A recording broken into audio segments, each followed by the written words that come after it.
BingX, a trusted global crypto exchange. Trade spot, futures, or copy top traders easily. Sign up via the link or referral code to get 30 USDT instantly, plus up to 1,500 USDT in bonuses for verification, deposit, and trading. A shocking revelation has emerged regarding the recent Optus 000 outage, as it has been disclosed that a customer who attempted to report the critical service failure was instead instructed to visit a physical retail store. This astonishing detail surfaced during a parliamentary inquiry where Optus executives faced intense scrutiny over the 14-hour blackout that tragically resulted in 4 fatalities and left a staggering 455 calls to 000 unanswered. The telecommunications giant's submission to the inquiry detailed that during the extensive outage, 5 calls were received from Optus customers expressing difficulties in reaching the emergency services. While Optus maintains that none of these callers were in immediate peril, the company has admitted that these reports were not handled with the appropriate level of urgency or escalated effectively within their internal systems in a particularly concerning instance.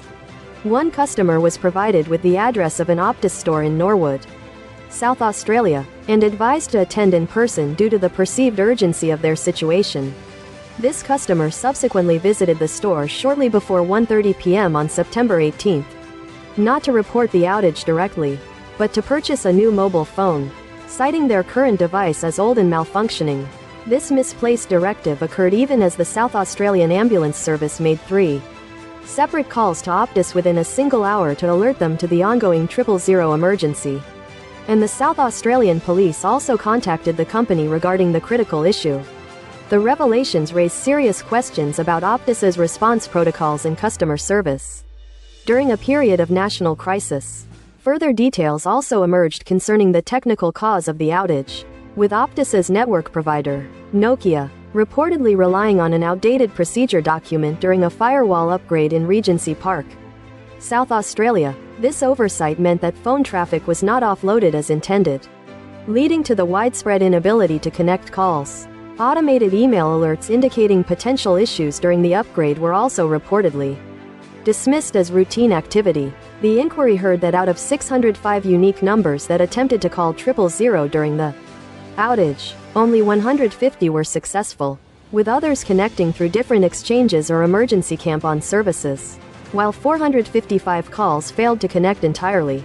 The parliamentary hearing also touched upon broader political and social issues impacting Australians. Independent MPs are actively advocating for amendments to Labor's proposed new nature laws, with concerns raised about gigantic loopholes that could undermine their effectiveness. Meanwhile, Optus CEO Stephen Rowe found himself defending his position amidst the ongoing fallout from the 000 service disruption. In the realm of climate policy, Sussan Ley stated that the Nationals Party is within its rights to form its own stance on net zero emissions targets, while senior Liberal frontbencher Andrew Bragg emphasized the necessity of retaining the net zero goal in some capacity, expressing confidence in the coalition's ability to reach an agreement despite internal divisions. The coalition's policy to allow first home buyers to use superannuation funds for property purchases has been reportedly shelved due to concerns about its inflationary impact on demand.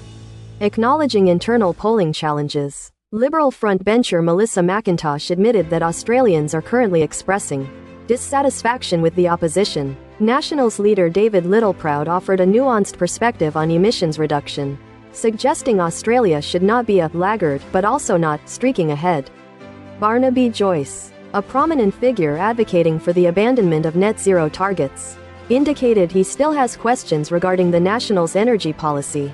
The political landscape was further animated by the Deputy Liberal leader, Ted O'Brien, being ejected from Question Time following an outburst in a separate significant development. Guardian Australia confirmed that nearly all users of the video game chat platform Discord affected by an October data breach are Australian, accounting for 68,122 of the 70,000 reported users.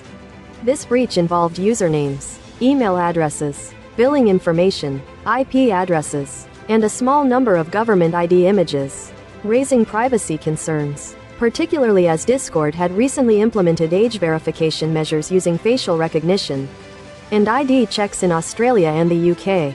The Australian government is also facing scrutiny over a proposed bill that would allow for the stripping of welfare payments from individuals accused of serious crimes, while the government asserts these powers would be used in extreme circumstances. Based on expert advice from law enforcement and with consideration for dependents. Social advocacy groups like the Australian Council of Social Services, ACOS, and Economic Justice Australia, EJA, have voiced strong concerns. They warn that the bill, added late to an unrelated social services bill, could result in innocent individuals having their payments cancelled without due process and sets a dangerous precedent, particularly for communities historically targeted by law enforcement. Senator Lydia Thorpe plans to propose amendments to remove the payment cancellation clause, arguing it infringes upon the presumption of innocence and separation of powers. The Social Services Minister's office defended the measure, stating it is intended for individuals actively evading authorities for serious offenses and that support should not continue under such circumstances. The NSW government's proposed reforms to workers' compensation have also drawn severe criticism. Labeled dramatic, harsh and dangerous by the Greens, Coalition, and independent Mark Latham in a damning parliamentary report, these changes aim to restrict access to long-term medical support and wage replacement payments for individuals with work-related psychological injuries. The report chair, Greens MLC Abigail Boyd, condemned the legislation as discriminatory, perpetuating stigma around psychological illness, and disproportionately affecting working women. The majority report recommended alternative measures to address the scheme's financial sustainability, including improving claims management and return to work rates, rather than cutting compensation for psychologically injured workers. The report also criticized the Treasurer's handling of a whistleblower who had warned of the legislation's negative consequences. In educational news, the Victorian Curriculum and Assessment Authority, VCAA, has assured that no students will be disadvantaged by a printing error on the VCE Persian examination. The error, stemming from an incorrectly embedded font, affected a single question. Students were instructed to disregard the garbled Persian text and use the correctly printed English prompt. This incident adds to a recent string of controversies surrounding the VCE, including previous exam paper publications and errors in mathematics papers. The VCAA's entire board was previously dismissed following a review into a separate exam bungle. The ongoing discussions surrounding these diverse issues highlight a period of significant concern and debate across Australia, touching upon essential services, technological advancements, personal freedoms, economic policies, and the integrity of educational assessments.